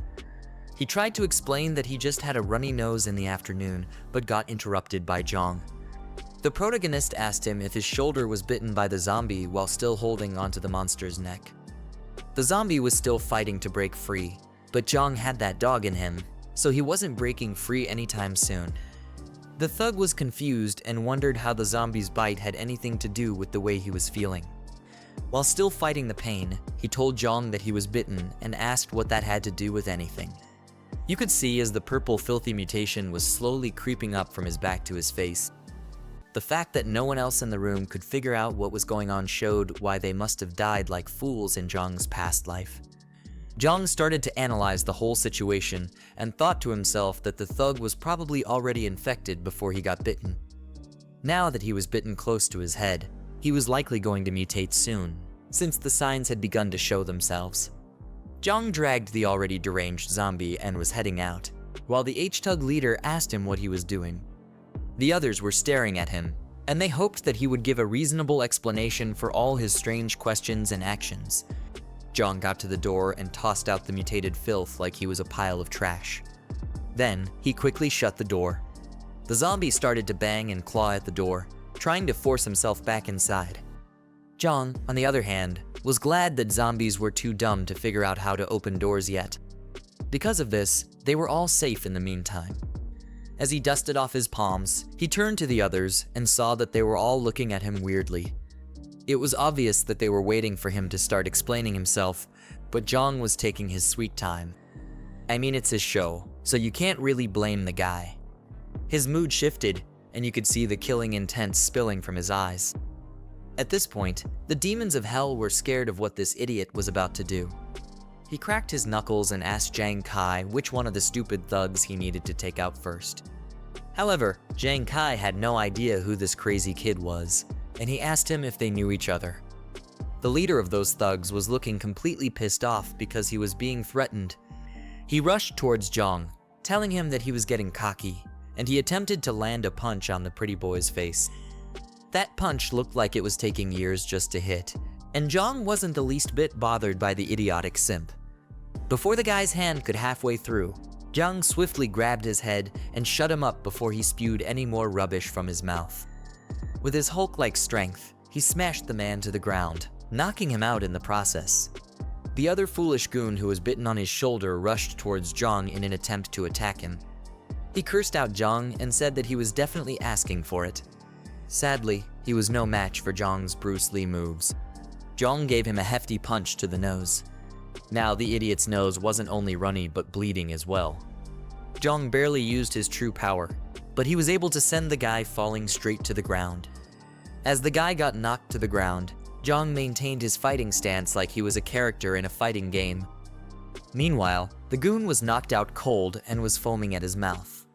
His partner rushed to his side and asked why he was acting so pathetic after just one punch. His body began to shake and wiggle, which showed that the mutation had begun, but his partner had no idea what was about to go down. On the other hand, Jiang was feeling like the next best thing since sliced bread, as he asked if there was anyone else who wasn't convinced and wanted to get a taste of his fists. He said that they were welcome to try. After everything, he told Jiang Kai to take his friend and wait for him outside the private room. Jiang Kai wiped his chin and proceeded to do as he was ordered. He and the fatso slowly lifted Jiang and carried the pathetic guy out of the room. The thug leader and his goons attempted to leave as well. His lackeys carried the injured one and helped him to the door. As they got to the door, Jiang told them to hold it, and he blocked their way. The leader stupidly asked him what he was doing, and the girl, who the leader was trying so much to clap her cheeks, was shocked as well when Jiang stopped them. Jiang told him that all the drinks must have gone to his head and made him forget his own name. He told the man that he almost got his brother killed, but the leader only looked more irritated and scared at the same time. The leader told Jiang to stop spouting nonsense and ordered him to get out of his way. Jiang was fed up with the buffoon's arrogance, and he pushed him back. His eyes were blank, making it look like he had gone into feral mode. The leader cursed him out and said that he was going to die after what he just did. I guess the drink really did clog his head because he quickly forgot that Jiang held up someone by their neck with just one hand.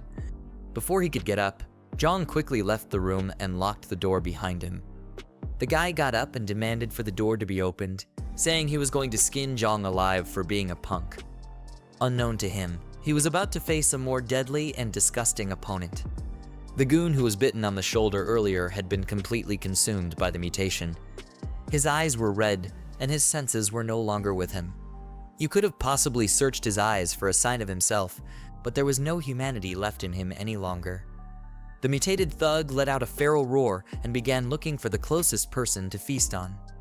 His other comrades couldn't hold him down, and they were confused as to why he was acting so feral. They called out his name, Hat, and asked him what he was doing. Obviously, they were too blind to see that Hat was hungry and looking for the next best meat to devour. Jiang stood on the other side of the door and listened to the chaos that ensued inside the room. The guys banged on the door and struggled to get their zombie friend off their leader, but it was only a matter of time before they became mindless monsters like him. Voices could be heard screaming for help, but Jiang wasn't bothered about them.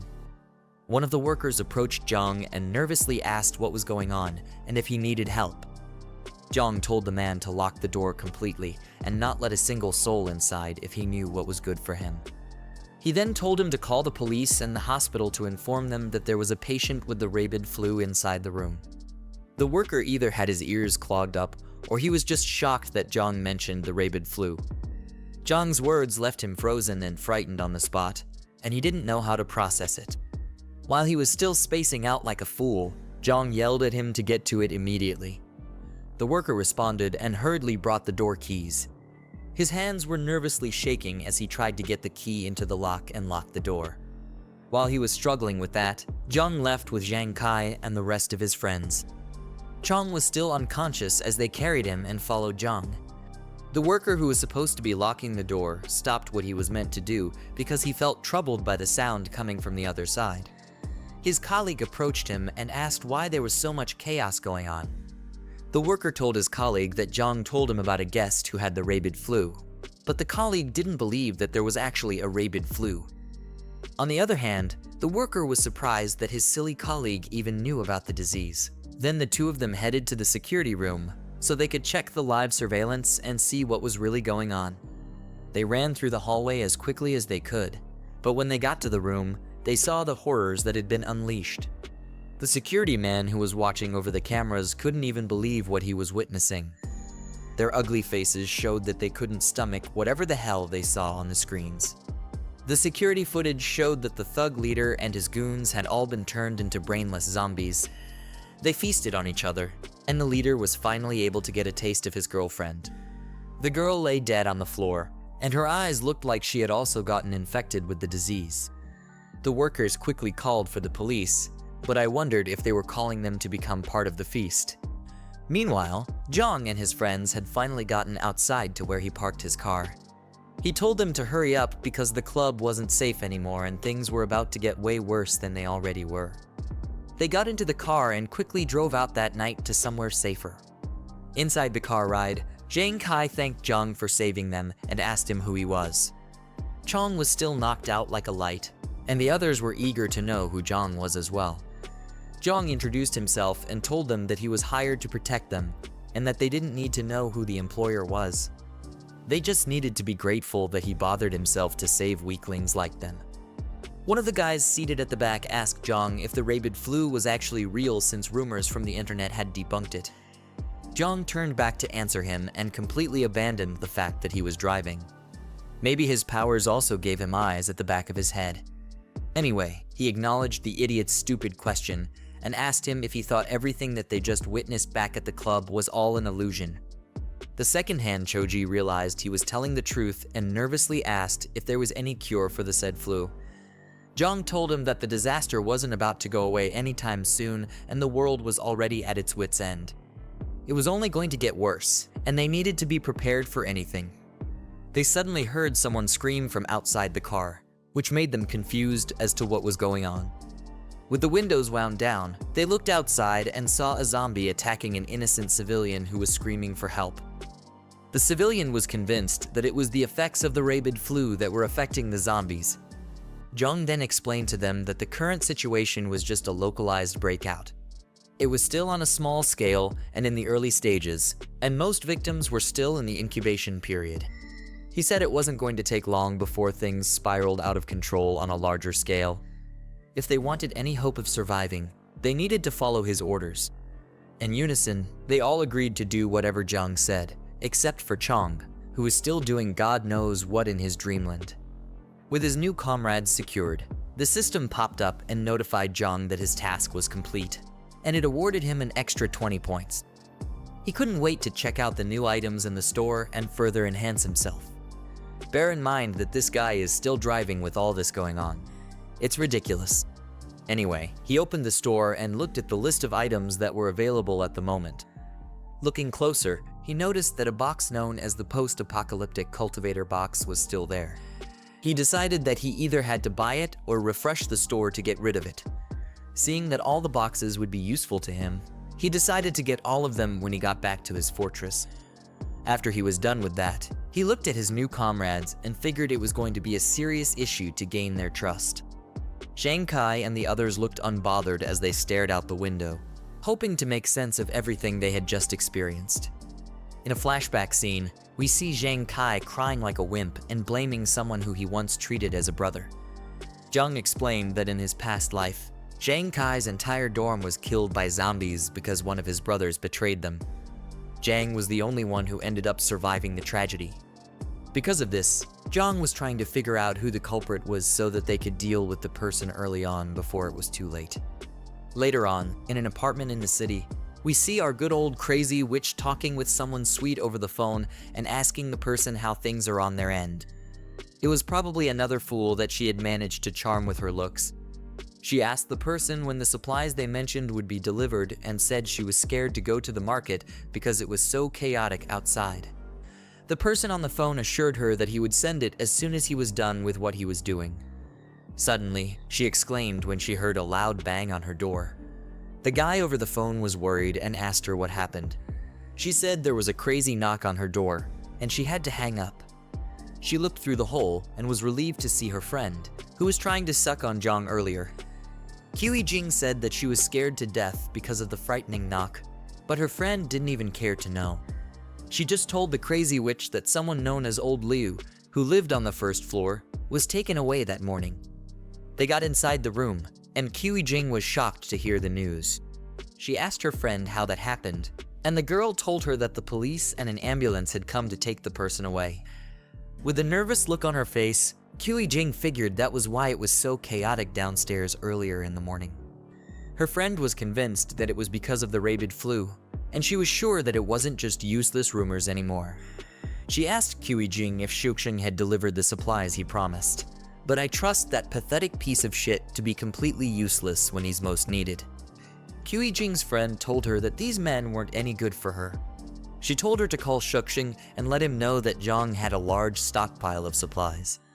With how much he had, Jiang was sure to become the next Elon Musk with how much wealth he would acquire.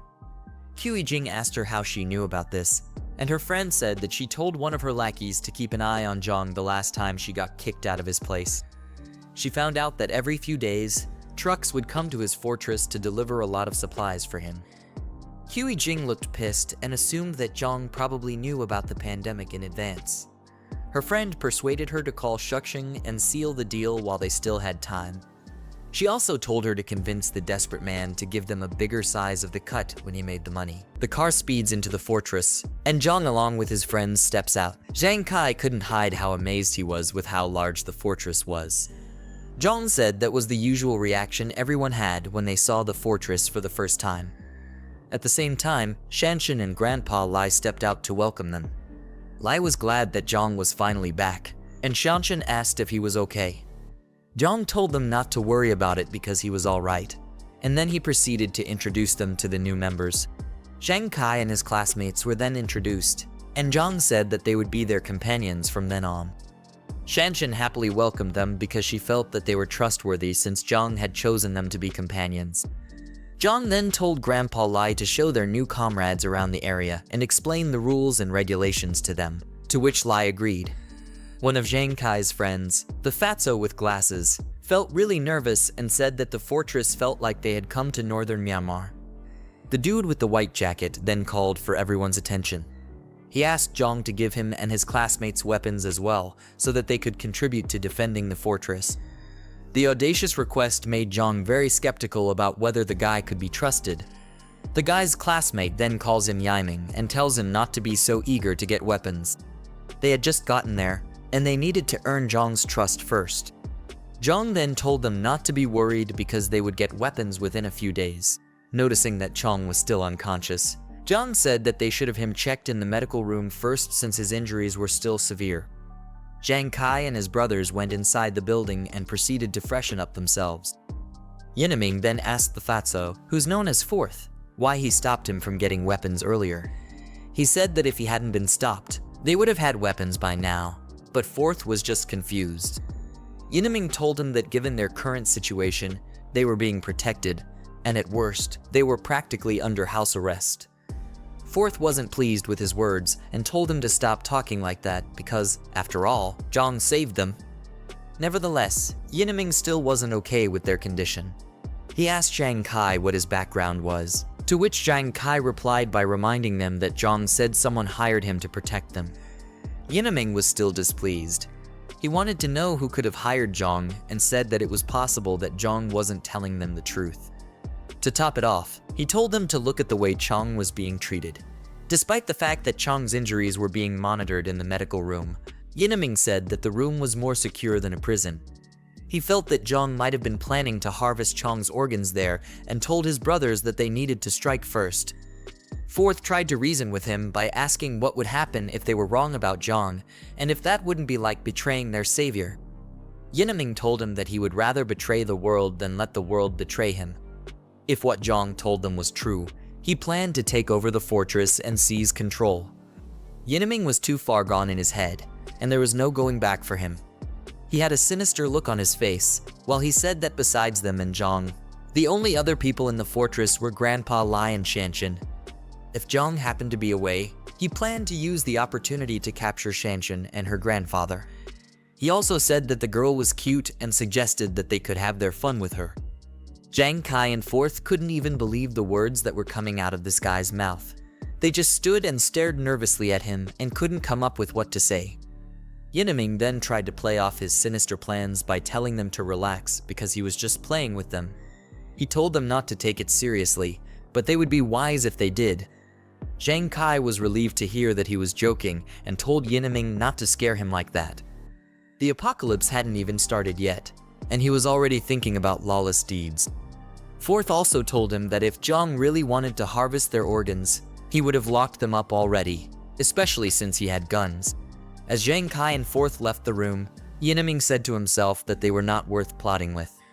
He said that in chaotic times, one had to be ruthless, and once he succeeded, they would become his lackeys for life. Meanwhile, in the warehouse, Grandpa Lai and Shanshan approached Jiang.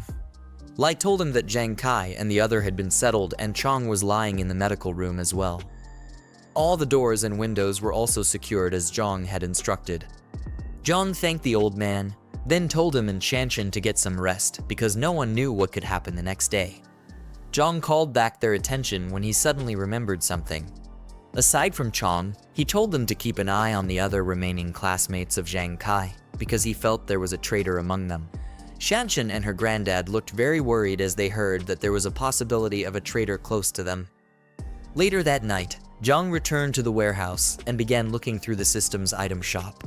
He started redeeming the supply boxes one by one, and each of them had an item that would prove to be very useful to him. From lots of food supplies to many rounds of ammunition, the supply boxes made sure Jiang wasn't lacking in any area. Jiang stood in front of the huge mountain of rewards, saying that they were pretty decent. Although it wasn't as good as spending money freely, in the upcoming resource-scarce apocalypse, the rewards were very invaluable. The next day, some flashy cars and trucks pulled up to Jiang's fortress. A man in a suit and the rest of his goons stepped out of the cars with weapons in their hands. The man was talking with someone over the phone and wanted to confirm if he was at the right address. After confirming, he said they would eat together when he got back. As the man orders the goons to break down the door, he's revealed to be the crazy driver from earlier who Jiang had a little road rage fight with. The goons started banging on the gate in an attempt to break it down, but their efforts were completely futile. One of the goons told the man that the gate was probably an inch thick and they wouldn't be able to break it down with the weapons they had. The man was infuriated and asked who would use such a thick door in a normal house. He then ordered his men to bring out the big guns from the cars. They started to slowly unload the crates, which were filled with bottles of Molotov cocktails. The goons ignited the explosives and started throwing them over the gate. Fire rained down and spread throughout every corner of Jiang's fortress. In a matter of seconds, the place was filled with smoke, and the fires were burning uncontrollably. The goons continued to throw the flames into the fortress, setting everything ablaze. Shanshan, along with Jiang Kai and his crew, rushed out to extinguish the fires before everything would be burned to the ground. She said that Jiang was right about everything he had told her. The disaster hadn't fully hit yet, but extreme situations were already happening. At the same time, Jiang and Grandpa Lai stepped out with their guns to take care of the people who were causing trouble. They approached the fortress tower to get a better view of the goons. When they got to the top, Lai told Jiang that one of the guys looked familiar as well as one of the cars. His memories clocked it, and he recognized the man as the crazy driver who had a road rage incident with them earlier. One of the assailants noticed some strange movement in the tower. Then he told their boss that Jiang and the rest had arrived. The crazy driver immediately recognized Jiang and called him a little punk. He ordered Jiang to come down and face him, or he would burn the fortress to the ground. But Jiang told the idiot that he had 5 minutes to get lost with his lackeys or else. The bunch of lackeys got angry at Jiang's words, calling him a little brat and asking him if he knew who their boss was. They were told to stop wasting time and to bring out the other 2 crates of Molotovs, which were remaining. Just then, Jiang suddenly got a new task from the system. The crazy driver and his goons were seen as a threat to the fortress by the system, and it told Jiang to eliminate them as quickly as possible. Grandpa Lai then asked Jiang what their next plan was and if they should fire a warning shot. Jiang thought the idea of warning shots was a joke. He called the guys complete gangsters and said that order hadn't been completely broken down yet, but they were already committing garrison. They couldn't care less if someone actually got burned to death. As he got ready to fire his rifle, he told Lai that leaving the guys alive during the apocalypse would only harm more innocent people and endanger them. After that, he opened fire on them. Before the gangster boss knew what was happening, his arm was shot off cleanly. He then screamed out in pain and held the wound down. Jiang, on the other hand, was upset that he missed his shot, saying that he had gotten rusty after living a peaceful life for so long. Meanwhile, the goons noticed that Jiang's forces had a lot of guns, and they all decided to retreat. The boss tried to get his goons to cover for him as they all ran towards the truck. Jiang got prepared to fire another shot and told himself to finish what he started that day because he hated waiting.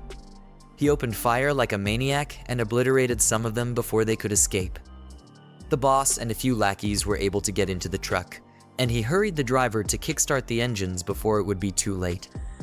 Lai was worried that the rest were trying to escape by car, but Jiang told the old man not to worry because that was why he picked the automatic rifle. Jiang reloaded his gun and rained bullets on the jeep that was about to escape. Lai looked at Jiang as he fired the bullets and couldn't believe how proficient the boy was. The way Jiang hip fired and reloaded so smoothly was way better than how he was when he served. This made him wonder about who exactly Jiang was. The sounds of their screams could be heard as the bullets tore through their bodies, but there was no one who could save them. By the time Jiang was done, the front of the fortress was filled with dead bodies, and cars were up in smoke. After the job was done, he told Lai to call Zhang Kai and ask the rest to come out and clean up the mess. Suddenly, a thought popped into his head. Since they were still in the early stages of the disaster, he thought about letting the goons turn into zombies so that he could use them as practice for Zhang Kai and Shanshan. He then turned to Lai and told him that there was no need to rush. The old man asked if they were just going to leave the dead bodies on the road, and Jiang told him that he had other plans for them. Later on, we see 2 cars speeding down through the road. Shuxing was inside, and he asked if they were almost at their destination. Seated at the back were Jing and her friend, who told him that they should arrive at the next intersection. Jing was disappointed in her friend and said that every time Shuxing was around, she would put up an act. She knew what her friend was up to, but decided to play it cool. When they got to the fortress, Shuxing said he would park outside and then told Jing to message him once she got inside. As Jing stepped out, she told Xiaoya to tag along with her. Xiaoya was surprised that she had to follow her friend as well. Jing told her that she was obviously coming and asked how else she would know the factory to go to. Xiaoya told her just to walk straight ahead, and she'll recognize it right away. Her shoes were killing her, and if she walked 2 more blocks, she would be done for. Nevertheless, Jing wasn't listening to her silly excuses. High heels or not, she told Xiaoya that she was coming along as she dragged her out of the car. Xiaoya screamed that her phone was in the bag, but Jing told her to leave it in the car because she already had her own phone with her. As the 2 girls walked, Shuxing looked at them until they got far enough. Then he picked up his phone and told the person on the line to get everyone ready. He told them to follow him as soon as he started his car. The car behind him was filled up with a lot of thugs, waiting for the right moment to give Jiang hell. Their leader confirmed Shuxing's orders and waited for the signal. Meanwhile, Xiaoya asked Jing why she dragged her into this. Jing told her that she was an old fox and asked if she really thought that she would fall for her silly tricks. Xiaoya tried to play innocent by saying that Jing got it all wrong. She got all dressed up to make sure that she could hook Jiang since he already knew about Jing and Shuxing. Jing noticed something off and got nervous as she asked what was going on up ahead. As they got closer, they saw the dead bodies and wrecked cars in front of the fortress. Zioya wondered if a shootout happened there or something crazier. The girls got scared when they noticed that the bodies were dead. Zioya suggested that they go back, but Jing was still analyzing the scene. She said that, judging by the blood, the guys had been dead for a while. Then she wondered if two groups were fighting over Jiang's supplies. She thought that Jiang didn't make it out alive, but his death didn't matter to her. All she wanted were the supplies, and she wondered if they were still there. Unknown to the girls, the trunk of the car behind them opened up, and that crazy driver was slowly crawling out. They decided to head back and let Shuxing's people handle the situation, but they were completely clueless about the guy who was slowly mutating into a zombie. Jing and Zioya walked up to the huge gates of the fortress and thought about how they would get in. They were really nervous because of how exposed they were in the open. Zioya said that they couldn't see anything inside because of how tightly the gate was shut. Seeing how reinforced and tight the security was, Jing wondered if Jiang was okay. While they were still fiddling with the gate, a voice called out to them, and they panicked. Looking up, they saw Shanshan with her crossbow, and she asked them who they were and how they knew about the fortress. Zioya said that they were friends with Jiang, and Jing told her that she was Jiang's girlfriend. Quite the audacious statement. Shanshan didn't trust the two girls, so she called out to Jiang and told him that there were two witches outside his gate. She also told him that one of them claimed to be his girlfriend, which she highly doubted. Jing was pissed off and felt that Jiang suddenly changed his attitude because he found a new girlfriend, whom she thought was Shanshan. Zioya told her to calm down and not to show any displeasure because they still had important matters to handle. She asked if Lai Shuxing would be able to handle the ambush, considering that Shanshan had a crossbow in her hands. Jing told her friend that Lai Shuxing would be able to handle it because he brought a few pistols. She was confident that he would be able to take down Jiang once the gates were open. But her expression showed that she was very angry that Jiang had another girl that he was taking care of. Jiang finally came out and questioned the girls from the top of the tower. He called them by their names and asked what they were doing at his fortress. He was obviously disgusted at their presence. Jiang quickly activated the Eye of Insight ability to check if they were really friends or foes. Zioya said that they were friends and asked if it was a bad thing to come check up on him. She tried her best to play the role of an innocent girl, saying that things were very chaotic at the time and they were worried about him. Zioya then asked Jiang if he didn't care about them anymore. Despite her attempts to act friendly, Jiang's ability already showed him that they were definitely planning to harm him. Without a moment's hesitation, he called their bluff and laughed at the idea of them being worried about him. He already suspected that Lai Shuxing was probably nearby already, and he asked the girls how many people he brought and what weapons they had. Zioya and Jing were completely speechless. They couldn't even defend themselves, and they wondered how he already knew about their plans. Before the girls could think up the words to say, Jiang fired at them with his gun, and he made it obvious that he fired a warning shot. They thought he had gone completely insane for actually shooting at them. The two girls couldn't fathom why Jiang had become so hostile towards them. Zioya tried to get Jing to speak calmly because Jiang was still the one pointing a gun at them. Jing, being an idiot, asked what there was to be afraid of. She wanted to know if Jiang would actually shoot her dead. Jiang laughed at them and said that it would be too easy to shoot them dead. Left to him, there were more treacherous things that could have been done to those girls. Their situation only got worse when they turned back because they started hearing strange noises. From the truck behind them, the mutant zombies had started slowly approaching them. Jing questioned if they were rabid flu patients. The zombies had their eyes fixed on the girls, and it was only a matter of time before they became repulsive creatures like them. Zioya wondered if the rabid flu was able to bring dead people back to life. Jiang looked at the horrible situation they were in and said that he would let the girls die at the hands of the zombies. The mindless zombies roared furiously and rushed towards the poor girls. As they dove to tackle Zioya and Jing, the girls were able to escape and started running for their lives. The girls ran as fast as they could back to Lai Shuxing's car. They yelled his name as they got closer to the car, and he wound down the windows to figure out what was going on. Tears and sweat dripped down from their faces as the zombies got closer to them. Jing yelled for Lai Shuxing to come to save her, but it was looking like it was the end of the road for them. They weren't expecting the tables to turn on them so drastically. Lai Shuxing panicked as he saw how terrible the situation was. He asked how it was possible for the rabid flu patients to have been outside the fortress at that moment. He spoke to his goons over the walkie-talkie and yelled to them that she turn around as quickly as possible. He needed to move quickly before the infection would get into his body and mutate him into one of them. The cars quickly swerved around and fled the scene. Jing cursed out Lai Shuxing for abandoning her and Xiaoya to the treacherous claws of the monsters. The distance between the girls and the vehicles was far greater than the distance between them and the zombies. There was no hope for them, and the situation called for desperate measures to be taken. Just when it looked like the curtains had closed on them, Jing said that she didn't want to die as she raised her handbag. She tossed it towards Xiaoya's legs, and the poor girl's legs got entangled in the handle. You really can't trust anyone during an apocalypse. Xiaoya lost her balance and fell face flat on the ground. She screamed out in pain as her face hit the cold, rough road. That was how Xiaoya's life flashed before her eyes. She became an easy target for the vile creatures, and they quickly piled on her before she could get up.